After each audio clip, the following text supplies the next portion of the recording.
I am the Tofu Golem. Please enjoy the video. In this video, I will explain how to make Guyanese split pea soup. First, begin by soaking 1 pound of dried split peas.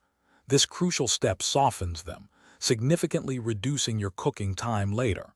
Aim for at least 4 hours, but overnight is even better for the best texture.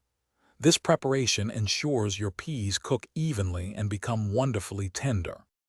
Once your peas are properly soaked, drain them and transfer to a large pot. Cover them with about 8 cups of fresh water. Now, add your aromatics, finely chopped onions, minced garlic, and a sprig of fresh thyme. Bring this mixture to a rolling boil, then reduce the heat to a gentle simmer. Cook until the peas are very tender, which usually takes about 45 minutes. Now it's time to build those rich Guyanese flavors. Add diced carrots, potatoes, and a small piece of pumpkin for a touch of natural sweetness. Season generously with salt, freshly ground black pepper, and 1 tablespoon of Guyanese green seasoning. Stir everything together, ensuring the spices are well distributed.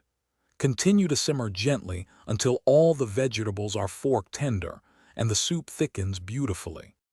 For that perfect creamy consistency, use the back of a spoon to mash some of the peas and vegetables against the side of the pot. This helps thicken the soup naturally. Taste and adjust the seasoning as needed, perhaps a little more salt or a pinch of pepper. Serve your comforting Guyanese split pea soup piping hot. It pairs wonderfully with steamed rice, warm roti, or a slice of crusty bread. Thanks for watching. Consider subscribing if we helped you today.